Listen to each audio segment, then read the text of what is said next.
Summer is coming and we've got the perfect thing to help you with your appetite on the hottest of days. We're going to be making hot and sour soup. If hot days make you lose your appetite, leave a comment below. Or leave an emoji for the sake of engagement. Let's go. One of the essentials of this dish is wood ears. It has a perfect crunchy texture, but also this umami mushroom taste that makes it perfect for the summer months. To prep the wood ears, soak it in water that's just too hot to touch for about 20-30 minutes, and you'll see it plump up again. Make sure to use the wood ears immediately after soaking. Soaking it for too long, especially overnight, can make it poisonous. One of the best parts of this dish is how flexible you can be with the ingredients that you put in. You can make this vegan, vegetarian, pescatarian, whatever it is that you need to be. For us, we're using chopped spring onions and ginger, mushrooms, lots of cabbage, an egg for each person, chopped tofu skins for a little bit extra texture and protein, the wood ear mushrooms that we soaked, and a little bit of leftover pork from the fridge. If you can't find all of these ingredients, use whatever in-season vegetables that doesn't have a strong, distinct taste. Make sure to also have a variety of textures for mouthfeel. To a hot wok, add some neutral oils. Lard is preferable. You can also use a mixture of sesame and peanut oil. If you can't find any of that, use a neutral tasting oil. To the hot wok, add your aromatics in. We're only going to cook this until we smell the aromas. No need for anything to caramelize or be charred.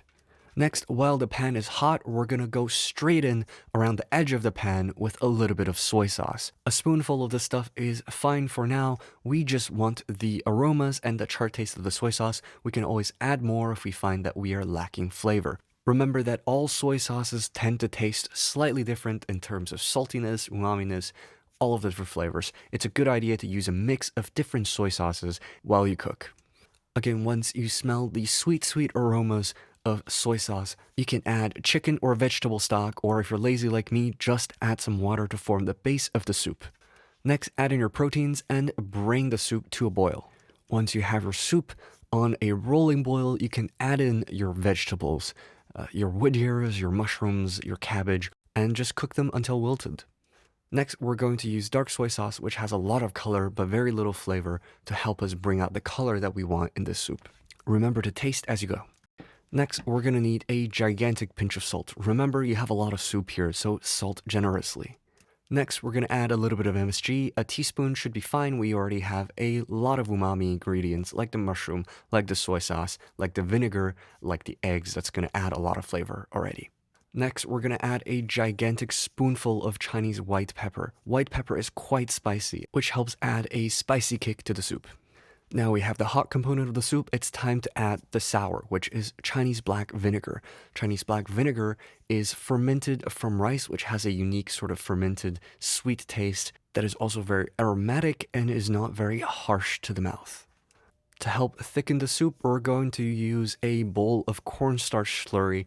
Add a generous amount of cornstarch, 2 or 3 tablespoons to begin, mix it in with water, and add it into the soup slowly. Each time you add, the soup is going to cool. Wait for the soup to roll back to a boil before adding a second ladleful of that cornstarch slurry. Next, we are going to add some eggs. Take the whisked eggs and put it against the back of a spoon and pour that in around the soup slowly. Let the first bit of egg sort of solidify before you coming back to the same region again. This will give you generous flakes or strands of egg, which will give a really unique mouthfeel. And just like that, you are done. You now have a thick umami soup that is both hot and sour. When serving, add cilantro and more white pepper to taste. Add sesame oil for extra fragrance, or if you're like me, I added a little bit of white truffle oil on top of everything. Enjoy.